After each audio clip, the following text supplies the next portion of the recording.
So now the Steam holiday season sale is going on, and you just happen to run across Resident Evil 2 Remake on Steam, and now you're wondering if it's worth the price tag that you spotted it for. Well, it's possible that you might have hopped onto the Resident Evil series at some point later on in the series, such as Resident Evil 4 or Resident Evil 5, and now you'd like to go back and understand what took place in Raccoon City in Resident Evil 2. Have no fear, as Binge 4K is now here to introduce the game for you. Let's start with campaign mode. I'll try to make this as spoiler-free as possible. The setting is 1998 Raccoon City, which is the name of a fictional suburban Chicago-style town in the middle of an unnamed state in America. There has been a sudden and unexplained infestation of zombies in this town that you will discover later on the source of on Claire's run. If you elect to play as Claire, then your job is to go in and find out about your brother, Chris. If you are Leon, you are supposed to start your first day as a cop. However, it would appear that there are many more responsibilities to being a cop than what you first understood. Given that this is a remake of the original Resident Evil 2 from 1998, you should expect the same events to take place more or less, but with different twists here and there. There are a few characters that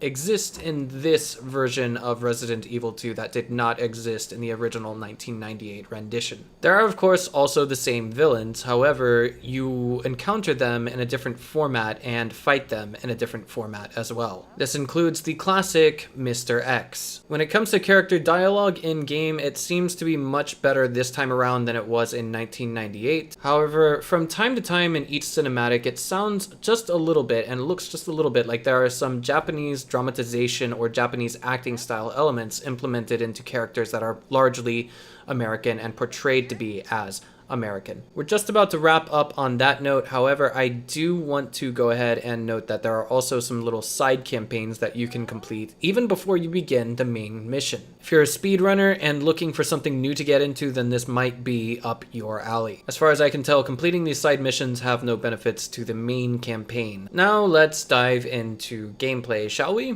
Putting it very simply, this feels like Resident Evil 4 without the melee attacks. I personally feel very disappointed by this because I like the idea of performing a hurricane kick to finish off a zombie that I just shot in the head and is recoiling in pain. In my book, I feel like this is a con. If you couple this with the scarcity of bullets in-game, or the at least initial feeling of scarcity of bullets in-game, then it leaves the player feeling a little bit helpless in some situations. To place emphasis, there are only a few spots in the game where it feels like you're truly almost out of ammo and you have nothing to fight with, but I think this only happened to me 2 or 3 times on my first run. And on the second run, you will be able to strategize how you use your ammo more effectively because you will know where you're going and what you are doing and how many enemies you need to fight. Alas, the only unforgivable critique that I have of the game is just how many times you will have to shoot a zombie in the head to kill it. I fully realize that this is a gameplay element that makes Resident Evil 2 Remake different from all of the other Resident Evil titles that exist, including the original from 1998. However, those select few situations where you will be expending 7 or 8 bullets or knocking over a zombie 3 different times with headshots will make you look at the game's creator and think, how is this possible? For emphasis, as I entered the library here, I started with 56 bullets. There are about 4 or 5 different zombies that I wanted to make sure never got up again, and I left the room with only 22 bullets. Also, rewind this little segment of the video and count how many times I had to shoot that big fat zombie in the head. Alas, I digress. This is a somewhat forgivable gameplay component. And realistically speaking, this will make some players think, okay, so how do I get past this situation? Or it will even make the game slightly more fun on the 3rd run or 4th run. Additionally, in the main campaign, there are puzzles here and there that you must solve in order to progress forward. There's also these little bonuses here and there, like unlocking safes and some dial locks that will unlock lockers that contain very useful items, if not plot essential items in game. I'd also like to take a moment to talk about the inventory system. As the game begins, you start out with a very small inventory, basically 8 different slots where you can stack ammo, healing items, keys, whatever have you. So in the early stages of the game, and to some extent the later stages of the game, you have to wonder, okay, what do I need to carry as a player to get to the next area or beat the next boss or whatever have you? And you will inevitably end up running across some things in the game that will make you think, do I want this? Do I need this? Or am I going to drop this? What's going to happen? In this situation in particular, I wanted to pick up some gunpowder so that I could make some more 9mm bullets later on, but I had a full inventory, so I just decided I was going to yeet my flashbang grenade. There are 4 different ways that you can play through the campaign mode. just like there was in the original 1998 rendition of Resident Evil 2. I'll go ahead and explain a little bit further. In the original Resident Evil 2, you would select who you wanted to play as during your first run, and you would never encounter Mr. X. But during the second run, the character that you chose to play as,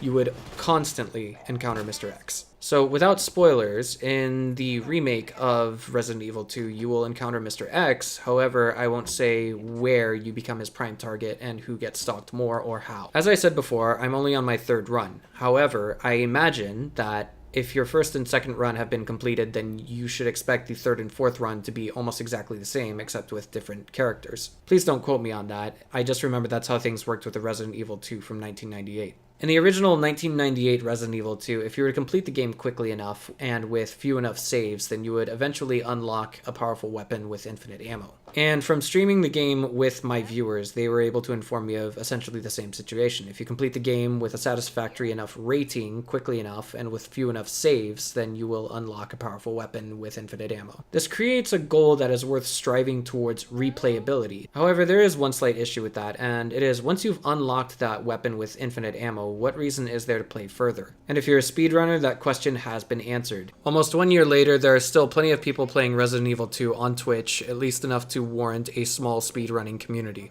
It's also a timeless classic that'll make sure that you get discovered on Twitch. I'm not saying pick up this game, you'll get famous, but I certainly noticed an increase in my viewership numbers when I played this game versus my usual Halo. Also, there are multiple scenarios in which you can consider speedrunning. There's the first run, the second run, maybe the third and fourth run, and also the side missions that you can play by selecting them on the main menu. However, I would like to also have some real talk for a moment. From Resident Evil 4 onward, we kind of had a different precedent to expect with each Resident Evil game. That is to say, we were no longer just helpless players running around in scenarios where ammo was scarce and we were trying to save ourselves from a zombie apocalypse. No, instead we were heroes that were meant to save the world. And it feels like the gameplay elements that were adopted in Resident Evil 2 Remake are a bit of a step backwards in my opinion. I think Resident Evil 2 has a decent take on an old game. However, this is the remake culture of games from the 90s. My final verdict is as follows. If you've played any of the Resident Evil games from Resident Evil 4 onwards and then played this one, then you are probably going to feel disappointed. More so if you've experienced the original 1998 Resident Evil 2. At least that's how I personally feel. Regardless, this game is worth picking up for the right price. And this is where I would personally like to emphasize that I would still pay $40 for the original Resident Evil 4. If you're looking for a game where you're going to feel like a hero, this probably isn't it. However, if you're looking to experience the original Resident Evil 2 and you never ever had the chance to prior,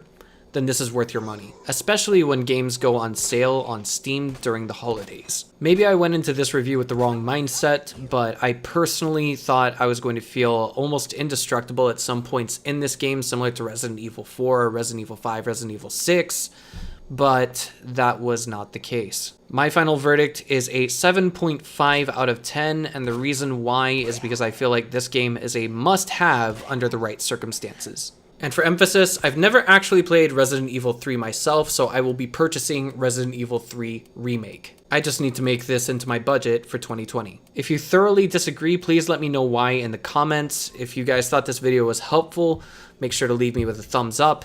If you have a friend who is thinking of buying Resident Evil 2 Remake, be sure to show them this video. This is Binge 4K, and that's all for today. I'll see you guys in the next one.